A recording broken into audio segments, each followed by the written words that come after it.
Olá, bom dia, tudo bem?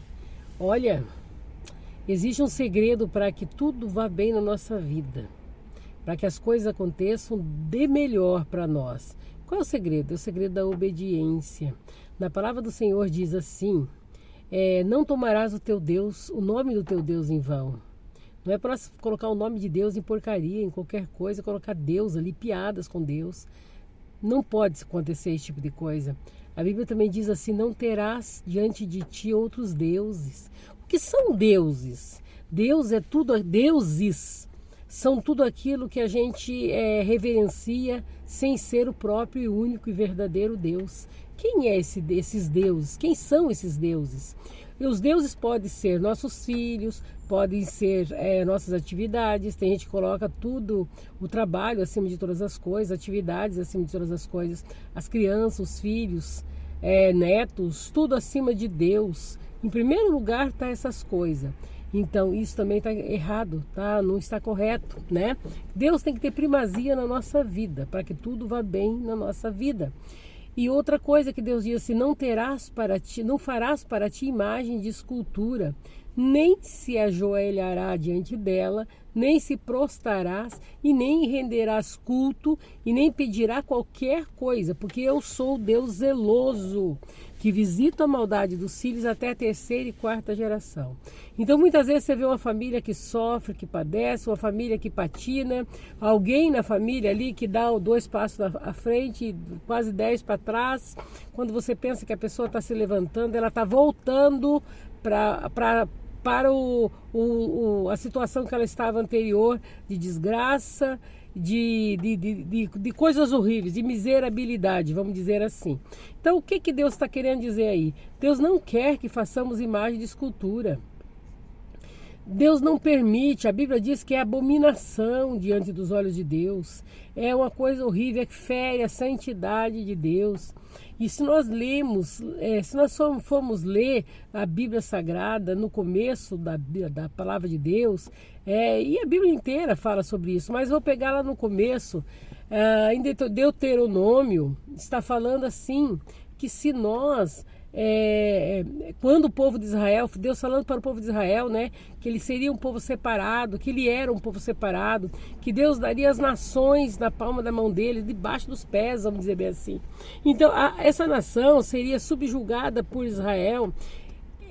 E Deus fala na palavra dele assim: essas nações são maiores que vocês, essas nações são poderosas, essas nações elas são muito maior em tudo que vocês, só que vocês não vão vencer elas porque vocês são melhores. Não, é porque eu sou o Deus de vocês, eu vou adiante de vocês, e se vocês fizerem tudo o que eu estou mandando, vocês serão a minha primícia, a minha primazia, vocês, até as doenças não se chegarão a vocês. Mas eu quero obediência, não se rendam às imagens, não façam culto a elas, porque antigamente eles cultuavam as imagens, tinha sacerdotisa dentro dos templos pagãos, onde eles tinham aquelas imagens de escultura enorme, se ajoelhavam, pediam, e Deus falou para eles: se vocês se manterem afastados disso aí, vocês serão a joia mais preciosa minha. Eu farei de tudo que para vocês de bom. Vocês serão um povo separado, um povo escolhido, um povo abençoado. Tão somente andem nos meus caminhos, obedeçam a minha palavra. Deus falou muitas vezes com Israel: não casem com este povo, não se juntem em casamento, não dê suas filhas, para que não façam com que vocês pequem, que vocês saiam da minha presença. Eu sou um Deus zeloso. Deus falou muitas vezes, está lá em Deuteronômio falando sobre isso. Nós temos a palavra de Deus falando em várias situações. Aí Deus falava assim, que se eles permanecessem na direção de Deus, Deus faria tudo e muito mais de bom para eles. A chuva desceria no tempo certo. Os animais da terra seriam mantidos afastados, os animais selvagens não iriam destruir as plantações. Só tem bênção na Bíblia para a obediência. E depois Deus falou assim: mas se vocês desobedecerem, pragas virão, vocês serão levados a cativeiro, vocês serão escravos Vocês vão plantar e não vão colher. Vocês vão trabalhar e não vão, e o dinheiro de vocês não vai dar para comprar nada. É como se vocês estivessem juntando dinheiro em saco furado. Vocês não teriam sucesso na vida. Deus falou isso para eles e muito mais. Então, e hoje, o que está acontecendo nos dias de hoje? Nós vemos um povo fazendo igualzinho, pior que o povo de Israel. Aqui o povo de Israel, quem entrou na terra do Egito foram pessoas com menos de 20 anos para baixo, que entrou na terra prometida, juntamente com Josué e Calebe. Aquela geração de adultos, de homens de guerra, de guerreiros, eles foram destruídos. Deus deixou com que eles se acabassem no deserto. Então eles não entraram por causa da desobediência ali mesmo. Eles não entraram em Canaã, não entraram na terra prometida, que era a terra Canaã, a Canaã terrestre. Eles não entraram nela. O que aconteceu? Aquele povo morreu. Josué e Calebe e mais uma turma de menos de 20 anos para baixo é que entrou na terra prometida.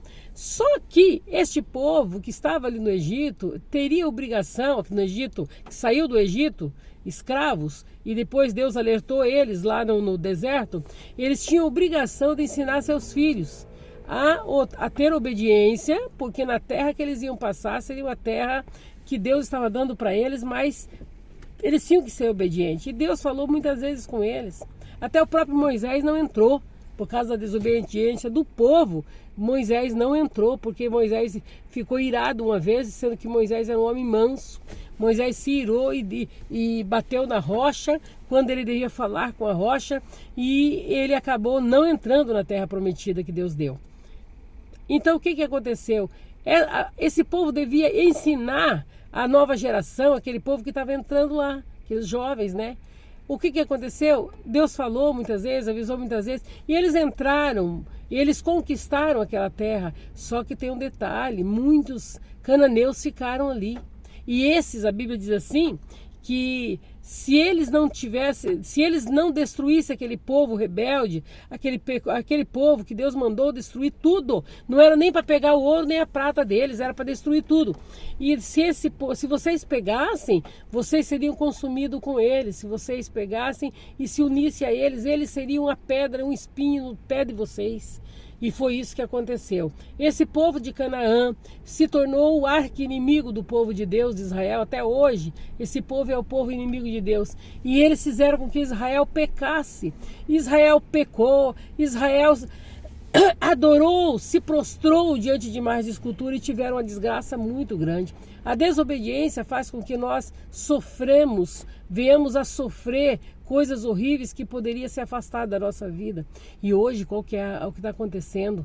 O Brasil poderia ser e é uma grande nação. Mas o que acontece? Colocaram uma padroeira no Brasil.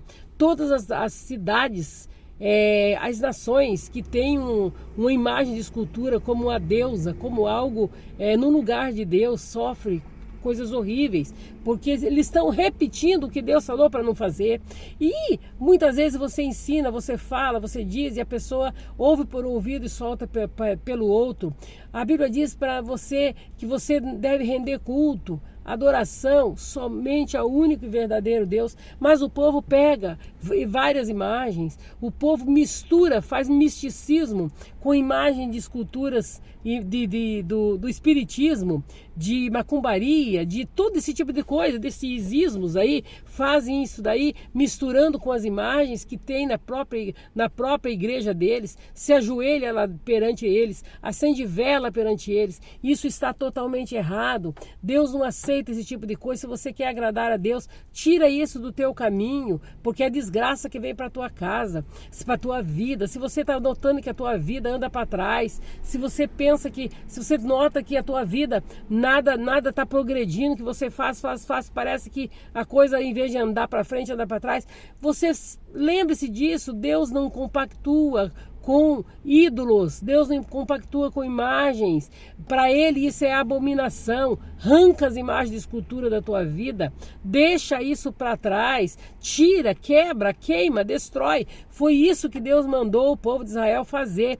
Quando entrares na terra que eu, Senhor teu Deus, te dou, destrua os altares, quebra as imagens, tira tudo isso que fere a minha santidade e eu serei contigo todos os dias da tua vida. Então Deus ali falando que era para destruir.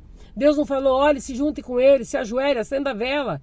Renda culto. Quando você se ajoelha em frente de uma imagem de escultura, você está rendendo culto a um Deus que não é o único e verdadeiro Deus. Só Deus basta. Só Deus. E outra coisa, eu quero te lembrar, não existe deusa. A Maria, mãe de Jesus, foi uma Maria, foi mãe terrena, foi uma mulher abençoada, foi uma mulher cheia de Deus, do Espírito Santo de Deus, mas ela não era santa de imagem, ela não era santa para render cultos e adoração. E hoje muita gente coloca Maria como mãe de Deus, nunca foi mãe de Deus, nunca. Foi mãe de Jesus terrena. Ela foi simplesmente a primeira barriga de aluguel que existiu no mundo, foi com Maria. Ela pegou e foi a barriga de aluguel ali, literalmente, que o Espírito Santo desceu sobre ela, colocou lá, introduziu, vamos lá, falando assim, Jesus lá dentro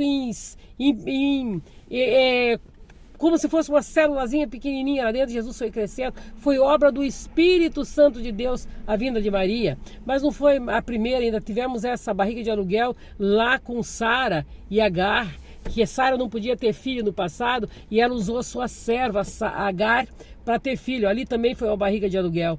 Então nós vemos, no passado era comum esse tipo de coisa, as pessoas, mulheres não podiam ter filho porque Deus fechava a madre delas e elas pegavam suas servas, suas escravas, suas empregadas, vamos dizer no dia de hoje, para que se entendam, e mandava até o esposo ter relacionamento com essas mulheres e elas tinham um filho e o filho seria da sua senhora. Só que hoje um pouquinho está um pouco mais fino, né? Um pouco mais avançado, que é in vitro que se faz esse tipo de situação e é colocado às vezes da pessoa, o filho que não é dela, pega de outra pessoa, coloca lá sem ter relacionamento físico, contato físico, e ela fica grávida da situação. Mas o que eu estou dizendo, e Deus... E Jesus não teve mãe de mãe, Jesus teve uma pessoa como Maria, uma pessoa ali para cuidar dele, para zelar, porque ele veio, ele nasceu, ele se fez carne, ele nasceu entre nós, viveu entre nós até 33 anos, quando ele voltou para a glória dele. Mas Jesus teve uma missão de vir aqui te ensinar para você ter um único e verdadeiro Deus. Jesus não falou para você pegar e adore João, adore Maria, se prostre diante de Pedro. Não existe São Pedro, não existe São José, não existe santos nenhum. Os únicos verdadeiros santos são aqueles que fazem a obra de Deus, aqueles que amam a Deus em espírito e verdade. Esses são os santos, mas é santo de santificação, é santo de separado para uma boa obra, que é a obra de Deus. Se você quer servir a Deus de espírito e verdade, procura uma igreja evangélica, vai lá, serve a Deus. Pastores têm erro? Tem, pastor tem erro, eu tenho erro, você tem erro também, todos têm erro. A igreja é um lugar é um hospital, a igreja é um lugar de pessoas destruídas se chegarem, se levantarem. Pede a compaixão de Deus, pede a misericórdia de Deus, se arrependa dos seus caminhos, abandone as imagens de escultura, abandone o hábito de acender velas para imagens, porque Deus não está aí. Quando você quiser orar, ore para o único e verdadeiro Deus, fale com Deus. Fale com o único verdadeiro Deus, aquele Deus que pode responder, aquele Deus que faz aquilo que você precisa. Me diz um não quando você precisa levar um não, diz um sim quando você precisa levar um sim. Ele vê o que é necessário. A Bíblia diz que nós não sabemos orar como se deve, mas o Espírito Santo, ele leva nossas orações. E muitas vezes o falar, você fala com Deus, muitas vezes você desmanchar o teu coração na presença do Senhor. Conversa com Deus como você conversa com a tua mãe,